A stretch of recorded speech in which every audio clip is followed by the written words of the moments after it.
You wanted the best. You've got the best podcast. The hottest podcast in the world. The Chris Voss Show, the preeminent podcast with guests so smart you may experience serious brain bleed. The CEOs, authors, thought leaders, visionaries, and motivators. Get ready. Strap yourself in. Keep your hands, arms, and legs inside the vehicle at all times, because you're about to go on a monster education roller coaster with your brain. Now, here's your host, Chris Voss. Hi, folks. Voss here from the ChrisVossShow.com. There you go, ladies and gentlemen. There are ladies and things that makes it official. Welcome to the big show. For 16 years, we bring in the smartest people on the planet, the CEOs, the billionaires, the White House presidential advisors, the Pulitzer Prize winners, all of the people that bring you their amazing stories, their journeys, their lessons of life, their cathartic moments they survived to help you know that you're not alone, and also they might have resources or knowledge that can help you improve the quality of your life and, get through it all. Isn't that what we're all trying to do? Trying to fucking get through it. Austin Mao joins us on the show today. We're going to be talking to him about his amazing insight, his experience, and his work in what he does and all that good stuff. And so we'll be getting into that with him. But before that, refer the show to your family, friends, and relatives. Tell them to go to goodreads.com/Chris Voss, LinkedIn.com/Chris Voss, and all those crazy places on the internet. He is the co-founder of Ceremonia. Austin Mao joins us. He is a serial entrepreneur, author, poet, community builder, and keynote speaker renowned for his expertise at the intersection of science and spirituality, psychology, and shamanism. As the co-founder of Ceremonia, a legal and non-profit spiritual sanctuary in Denver, Colorado, Austin has dedicated his career to facilitating deep, transformative experiences with psilocybin and ayahuasca. Am I saying that right? Psilocybin mushrooms and ayahuasca. Psilocybin mushrooms. There you go. I'm still learning. I'm high right now. No, I'm just kidding. Alongside his wife and co-founder, he's guided over 500 individuals, including Fortune 500 executives, Silicon Valley unicorn founders, and major blockchain leaders, helping them achieve profound breakthroughs in creativity, purpose, and peace. If you lost money on Bitcoin, you probably need some peace. Anyway, Bitcoin joke there. Austin, welcome to the show. How are you, sir? Thanks, Chris. Feeling really great. Excited to be here. Excited to have you as well, sir. Give us your .coms, wherever you want people to find you on the interwebs to get to know you better. You can find us at ceremoniacircle.org or Ceremonia Circle on Instagram. And my personal Instagram is Austin Mao, M-A-O. There you go. So give us a 30,000 overview of what you do there. Ceremonia is the leading center in the United States for transformative experiences with plant medicine, specifically psilocybin and ayahuasca. Mm-hmm. We operate under Colorado state law, so we're legal and nonprofit. Right. We're also a spiritual sanctuary that is serving these sacraments serving these medicines as sacrament. Mm-hmm. And what we do is we run retreats, and we have a microdosing course that support people to get unstuck and transform their lives. And so we began with founders and entrepreneurs, but now cater to everybody. So we've worked with doctors and teachers and combat veterans and starving artists, you name it. With combat veterans, does it help with their PTSD and stuff like that? Absolutely. We have about a 96% rate of success of people having a life-changing transformation. So when people come in, we ask them on video, what would a life-changing transformation look like for you? So they define it themselves.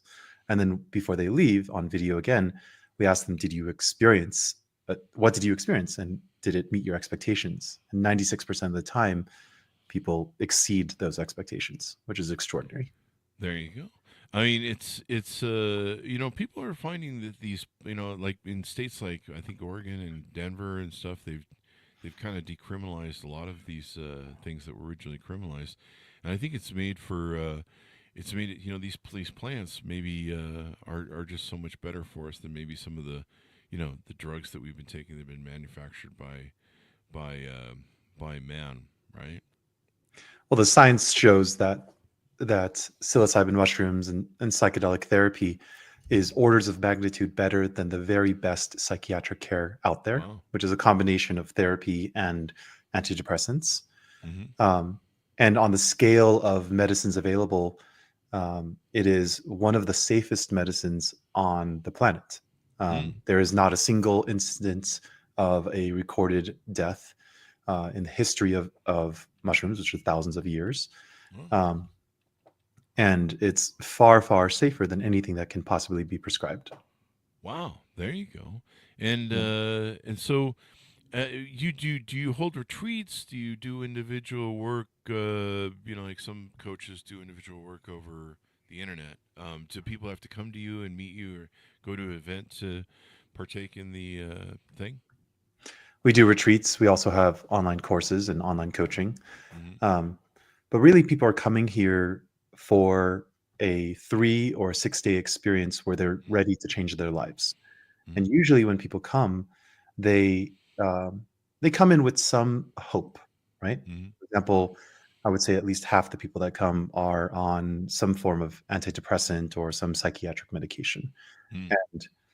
And first I just need to say, like, I am not medical staff, so I'm not giving medical advice, but something like 80% of the people that leave our center never take their pharmaceuticals again, never need to Wow. take their pharmaceuticals again. Wow. Yeah. I'm taking antidepressant right now. It's coffee. Can you get me off my coffee Aren't we? addiction? Actually, yes. Really? There you go. That's an idea. I need all the help I can get at 56, going on 57 here in another month or two.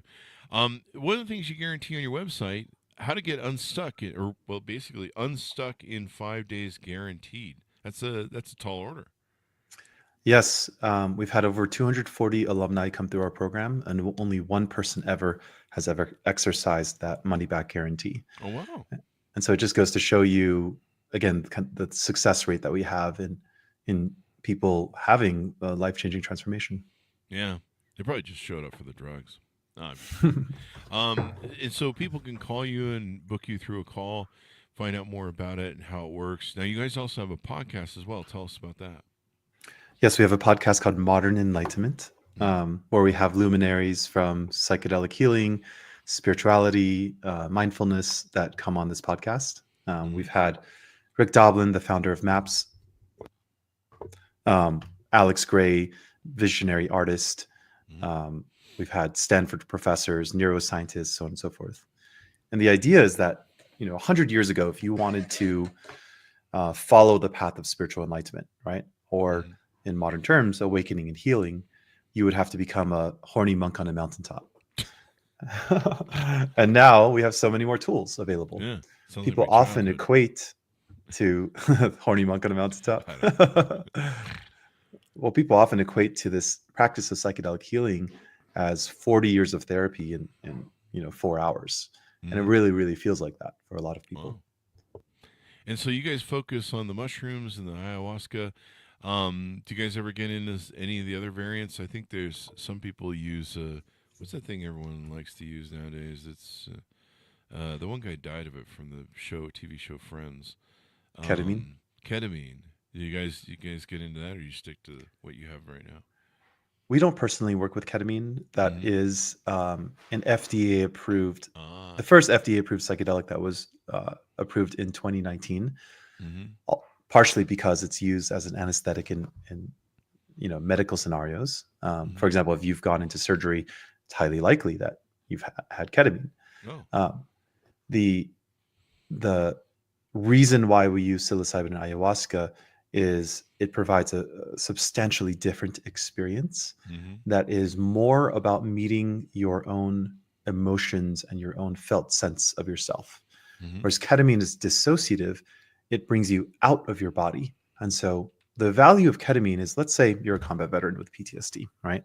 And we had an individual come and, he was dealing with trauma in watching his friend blown up by an IED. Wow.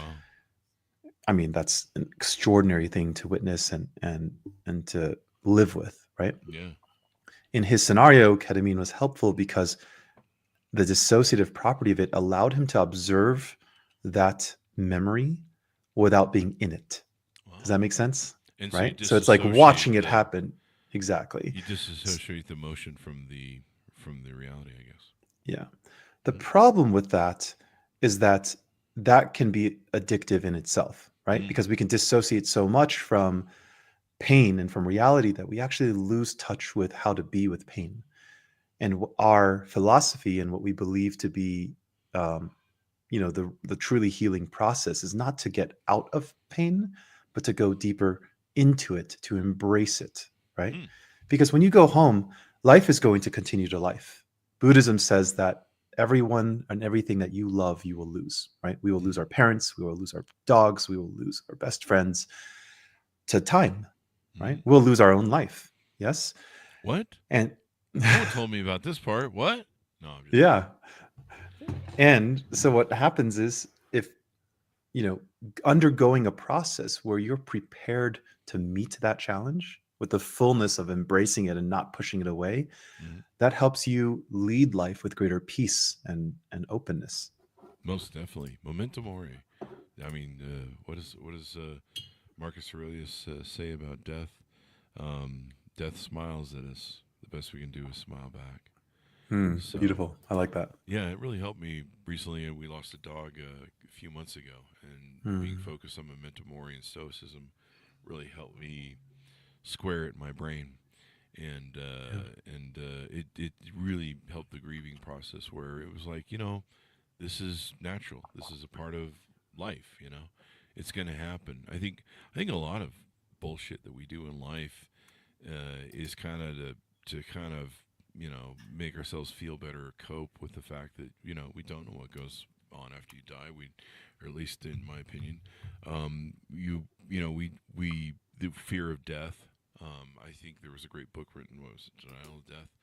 And, a lot of people do a lot of weird things in life because they're freaked out over death and not knowing what's on the other side specifically, so they do a lot of weird stuff to try and cope with it. Give money to, some religion, hope that works. But, you never know. It could be like that South Park episode where all the religions and people die and go to heaven, and they declare that Mormons were the only true religion, and everyone else has to go to hell, which will be ironic if it happens, given I'm in Utah. Tell us about your journey through life. What got you focused in this industry, this area, your life's journey? Were you like into heavy metal before this, and you became a monk? Tell us about your life's journey. Once upon a time, I was into punk rock, so you're not super far off. Causes everything. All the problems are caused by punk rock. My journey's, I think, kind of interesting, and I'm a keynote speaker. I was just telling this story on the TED stage. When I did my first plant medicine ceremony and in that case it was with ayahuasca in 2020, I had the largest Airbnb operation in Las Vegas. Oh, wow. We were hosting 2,000 guests a month. So you could just imagine, I'm in the jungles of Mexico and Costa Rica drinking ayahuasca. And afterwards, I'm fielding phone calls from my team saying, what do we do? The police are at the door. People are firing guns in the air, or someone's filming a hip hop video, or people are texting me asking me how do they book strippers? Like that might have been me. I don't know. I've lived in Vegas for over 20 years. I love the town. Ah, okay. So I know what the party you're talking about. You know the scene, yes? Oh yeah, people come to Vegas. They party hard. So if you got an Airbnb, they're gonna party hard in your Airbnb. Yeah. So, yeah. So when I went on that trip, I thought I was going for a networking event. Mm-hmm. It was 50 people drinking ayahuasca together. They're all high-level founders. Mm. And by that time, I already had done psychedelics over 100 times over many years of Burning Man, festivals, camping with friends, etc. So I went in with a chip on my shoulder thinking, wait, there's there's drugs at Burning Man? What? Shh. You're waking me up to all sorts of truthisms. Is there people who are not on drugs at Burning Man? Anyway, to your story. So the first time I drank the medicine, I had this vision of my father who had passed 4 years prior. And at that time, introducing my then wife to him um, which is something that I didn't even know I was missing in my life. You know, like we learn in school this grieving process, right? First, there's denial, then there's anger, and then finally there's acceptance. I thought I got all the way through to acceptance, Yeah. but I didn't realize I was missing the lost opportunities I would never have again. Yeah. Right. Yeah. So for those of you know, your listeners that have lost somebody, you know, maybe they can resonate. Yeah. But it was really the second ceremony that was completely life-changing for me. Because after the first one, I thought, hallelujah, I'm healed. Call me an Uber, I'm ready to go home. But we had 2 more ceremonies left. Uh-huh. In the second ceremony, I went in with this curiosity around my memory. Do you have a good memory of your childhood, Chris? Yeah, pretty good. Pretty good. I mean, it's not as good as it used to be, but now that I'm 56, but it used to be pretty good. It's getting there. If I sit down and think about it, it'll come to me. I didn't. It was a complete blur. Really? For And- like most of your childhood? Like up to what age? We had an exercise where we were asked to pull out, you know, your most fond memory as a child. I couldn't even think of one. Wow. And it was just a total blank. And then even a few years or a few months back was hazy. But that was my normal, you know, that's the life that I led, and I didn't know that there was anything different. I mean, did you have a good childhood? You just don't remember it, or was there bad parts that you I think I had a great pushed childhood. out, maybe? Okay. No, just I had wanna a make- good childhood, a loving childhood. That's unfortunate. So when I drank the medicine, I I mean, started. you really got to have a bad childhood to really enjoy your ride through life these days. You know. Yeah, I mean, we see all sorts of configurations. Oh, sure. I started reliving my memories in vivid detail, Wow. including like turning my locker combination in high school, like reading chapters in a book in middle school, like, and I was going back and back and back in time until I was a child under sheets. And then for a moment, I felt horny. Wow. And I popped up. I'm on a yoga mat in the middle of the jungle. There's 49 other people on ayahuasca. One of my friends is running around half naked, screaming. It's wild up there. And I'm like, what could this possibly be?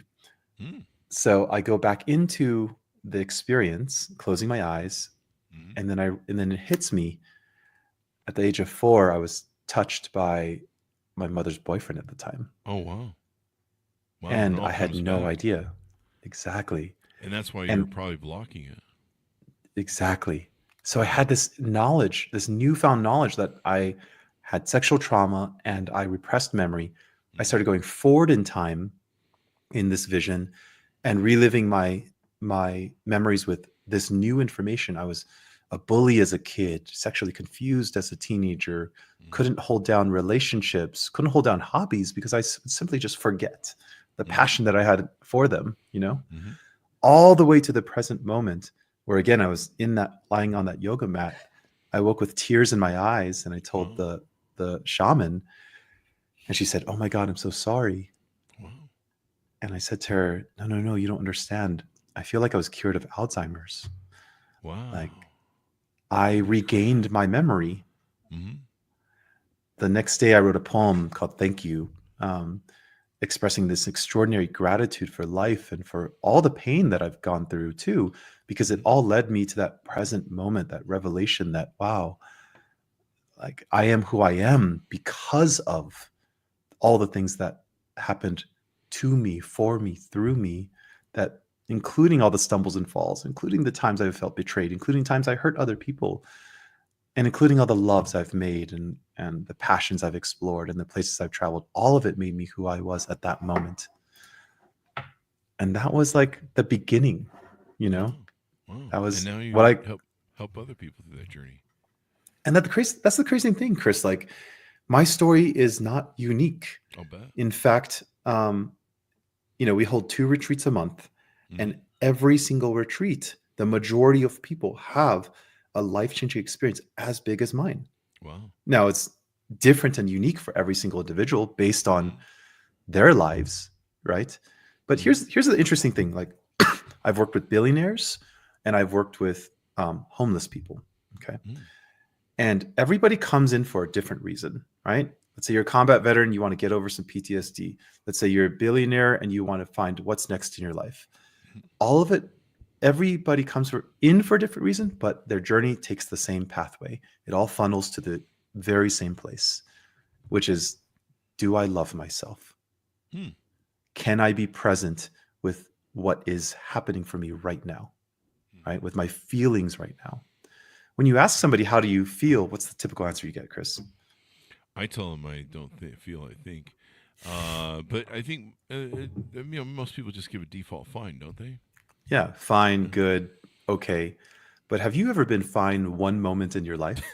Probably a majority of the time people ask me that question, I'm just kind of putting it off, right? I'm just going, yeah, I'm fine. I mean, it's a flesh wound, but it'll grow back. Exactly. It's like, I've been pissed off, I've been joyous, I've been horny, I've been like anything but fine, right? Yeah. And that's because we've lost or maybe we never had the capacity to actually feel our feelings in great detail, right? Because as a kid, mommy and daddy would say, don't cry, put a smile on your face. Don't be angry. This is probably very exceptional for men, because we're kind of told to Totally. bottle up our feelings as well. Totally. Women love to exercise it, and every feeling must be felt and exercised. But men struggle, I think, with some of that. But the feminine is also often denied their feelings too. Like, Really? you shouldn't feel this way. Why are you feeling this way? Right? Gaslit. And ultimately, what we're training for is to feel ourselves, and not only feel ourselves, but to love our feelings. Right? That if you feel angry, if you feel shame, if you feel guilt, if you feel love, if you feel joy, it's all okay. It's all perfect. It's all part of the human experience. It's interesting that memory came back to you. We've had psychologists on the show that have talked about what happens when we have trauma that happens to us in youth. Our brains can't handle it. We can't square it. We don't, it's too much. It's overload. And so we do that repression of memories where we bury them and hide them. And then later in life, at some time or other, the brain goes, I think this person can handle it now. They're growing up a little bit more. Let's unveil the curtain.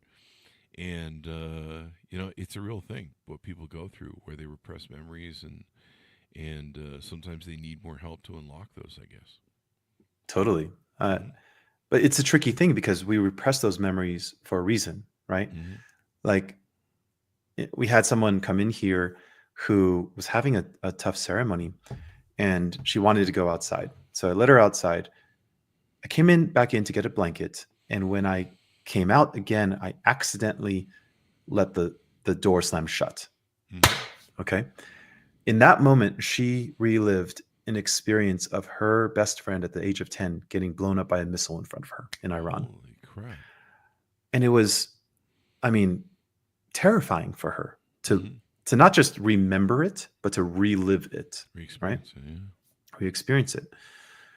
But here's the extraordinary thing. A lot of people might think to themselves, like, why the hell would I put myself through an experience of reliving that? And the reason why is the only way out is through. It's because that was repressed and not met, that it got stuck in her body. She was clinically treatment-resistant depression for 20 years, taking pills every day. And it's because that was locked up underneath, having health issues, having physical ailments. And afterwards, being able to meet that memory, right, led to the opening of joyousness, like true joyousness in her life, because that was freed up. I was watching years ago. I was watching Leaving Neverland, which is a story of two men who said that they were molested by Michael Jackson. And I remember there was an after show with Oprah, and there was a real key moment to it. One of the guys stood up, and he'd been, I believe, an NFL football player, big guy. And as a child, he'd been molested by the local police officer quite a bit. And for most of his life, he'd repressed it, and it had, caused him to lead to probably some bad choices, maybe drinking drugs, I don't know. But he gave his testimony at the after Oprah show, and he basically said that one of the important things that he realized was all that experience that he'd had, and he was hiding it in shame from other people. He hadn't told anyone all of his life. He just kept it inside. And he made a comment that, secrets like this, they fester and they're like poison. And it's kind of like a snake bite when you get poison in you. You got to bleed it out. You got to kind of open the wound up and try and suck out the poison and get that out of your system. Otherwise, it's gonna fester in there. And he basically said, the poison is you keep it inside you. You don't tell anyone. You don't let it out. And I've seen a lot of people that have been helped that have childhood trauma by just making the announcement and telling maybe friends and family that, hey, this happened to me. And then you can start to really kind of address the issues therein. But sometimes just finally talking to people about it and not hiding it in shame and hiding it as a secret that you're worried that other people judge you, that can make all the difference in starting to overcome that trauma and be healed. Absolutely. There's really good science around this. There was a seminal book in psychotherapy called The Body Keeps the Score by Dr. Bessel van der Kolk. Tons of research that shows that when we experience trauma, whether it's a trauma with a capital T or just trauma with the lowercase t, where you grew up in an unhappy environment, that gets stored in the body when it's not met. Mm-hmm. And if you really think about it, it's really quite simple. Let's say our ancestors were chased down by a saber-toothed tiger, right? Mm-hmm. Then years later, they relived that experience, or they remembered that experience, right? Mm-hmm. Or ruminated on it. The same neurochemicals fire in the brain, right? The dopamine, the cortisol, the adrenaline, when you remember a past memory. And that's because the body thinks that everything is happening now, right? If we just take a moment, close our eyes, take a breath, and remember, let's say, the greatest sex we've ever had, your body's going to react to that, right? Mm-hmm. Or if you remember the greatest pain you've ever had, your body's going to react to that now. Yeah. So what happens when the subconscious is storing this content that is not ever actually released? Can you imagine if your body is pumping adrenaline and cortisol for years on end, the toll it takes on the body, right? Oh, I can imagine. We had this, I had recently had this ceremony where a participant, he comes in, and during the ceremony, so just so for context, ceremonies are held in the dark. People take the medicine, right, the sacrament, drinking psilocybin, and they're lying there with eye masks, and music is playing. We're playing music digitally and analog, and they're kind of in their own experience, right? Mm-hmm. So this participant, he goes to the bathroom and he steps in what he thinks is my dog's pee. And he's convinced of it. Uh-huh. So when he gets back, he asks me for like a wet towel so he can clean his feet, right? Mm-hmm. Some wet towel and some soap. So I get it for him. And he proceeds to spend the next hour just like massaging his feet, right? Wow. Then he asks me for lotion. And I get him lotion, and for the next hour, I see him giving himself the most awesome pedicure, blindfolded on a psychedelic. Whoa. And I'm just so curious what's happening for him. After the ceremony concludes, I ask him, "Hey, Judd, how was your journey?" He lifts up his foot, he wiggles his toes, and he says, "Austin, look at this." And I say, "Wow, that's great. How was it for you?"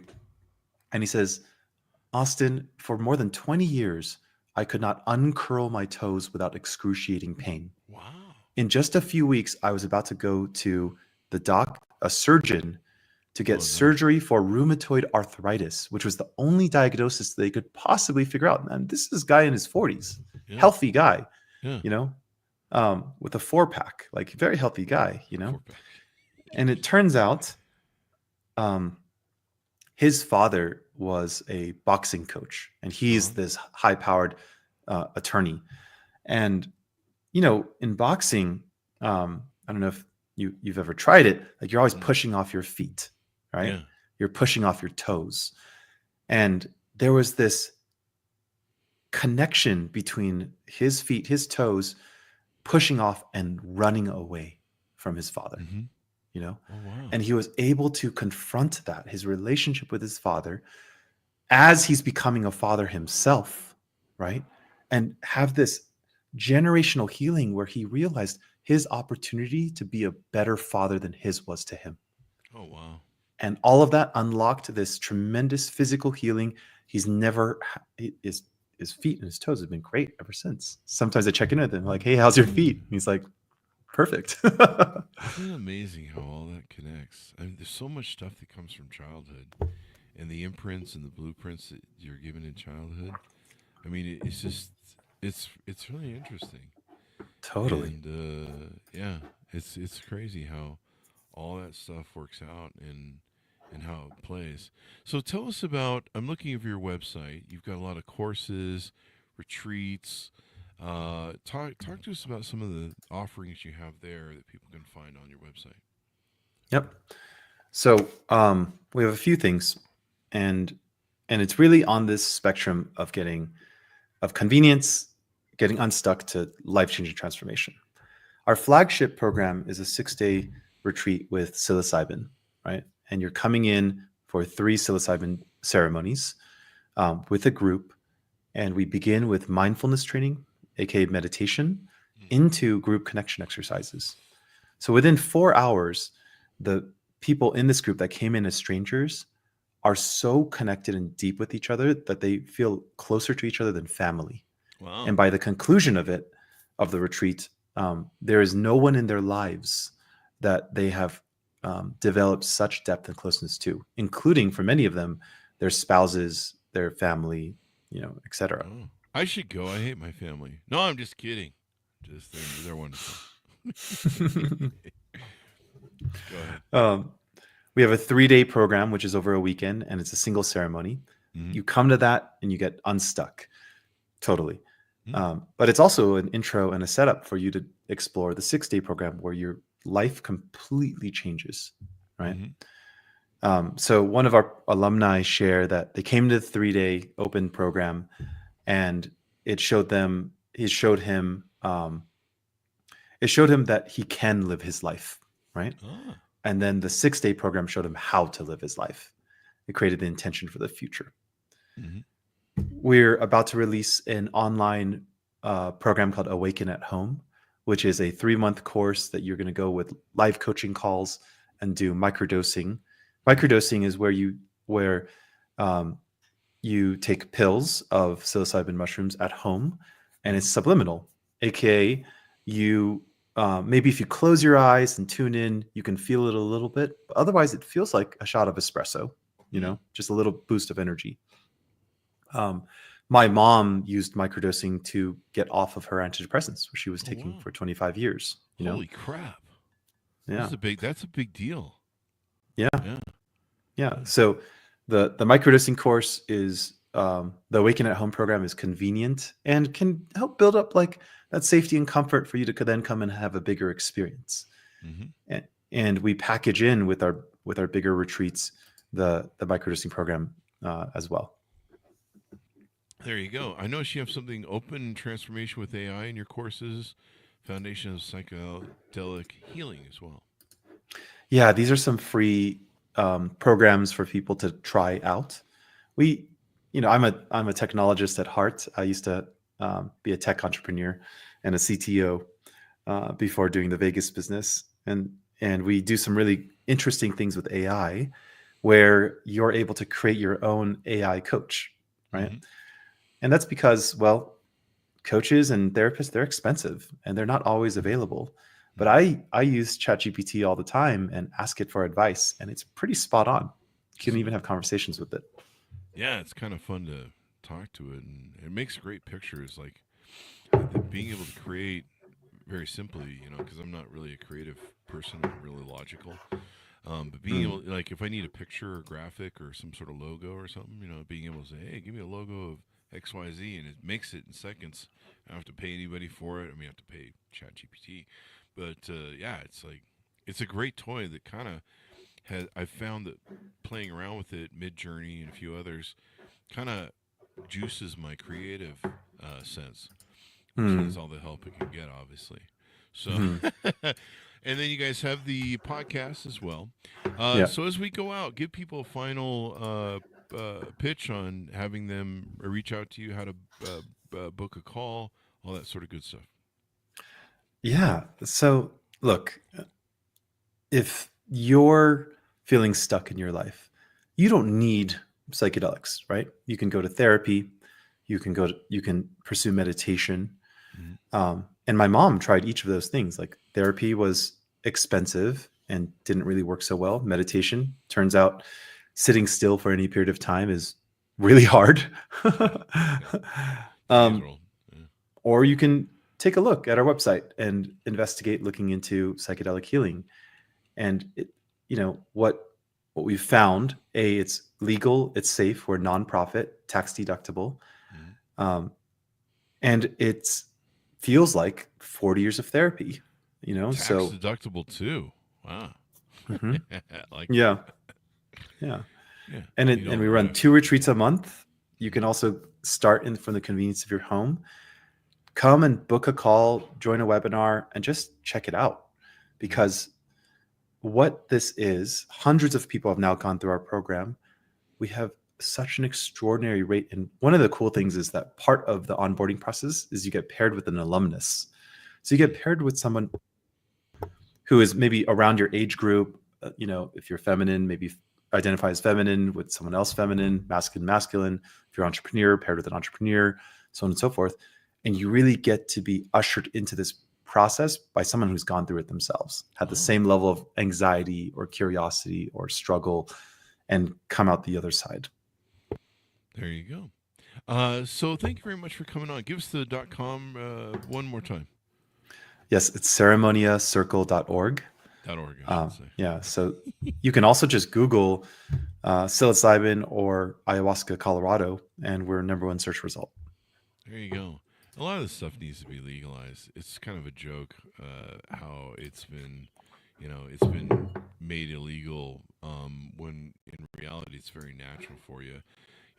I drank vodka pretty hard for 20 years, and my friends who took marijuana would always be like, "Oh yeah, it helps with pain and it helps with my PTSD and everything else." And I'm like, "Yeah, sure it does. Okay, yeah, so is my vodka. All right, yeah, sure." But then when pot became legal in Vegas in 2017, I think it was. I'm getting old. It's amazing. It's been 7 years and it's still not legal nationwide. But I started taking edibles in Vegas when it became legal, and I was blown away. I'm like, holy crap! It really does deal with pain well. It really does deal with a lot of issues well. I mean, this is way better than booze. I don't have a hangover. I'm not bloated. I'm not dehydrated. I wake up feeling really amazing.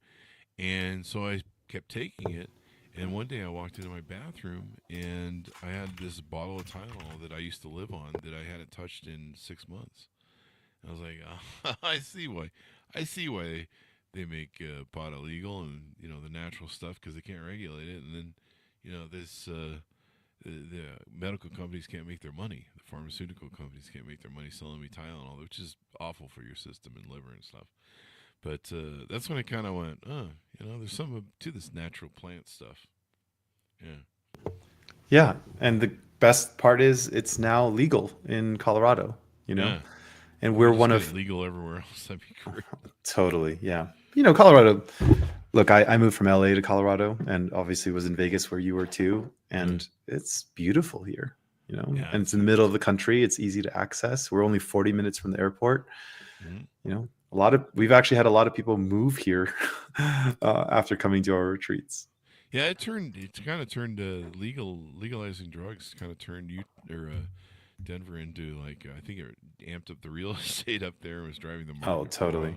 People like, I'm going where I can get high and relax and some peace And, people need peace. But there you go. Well, thank you very much for coming to the show. We really appreciate it. Thank you, Chris. This is great. Thank you. And thanks, Monis, for tuning in. Go to goodreads.com/Chris Voss, LinkedIn.com/Chris Voss. Chris Voss, one on the TikTokity and all those crazy places on the internet you can find us. Be good to each other. Stay safe. We'll see you next time.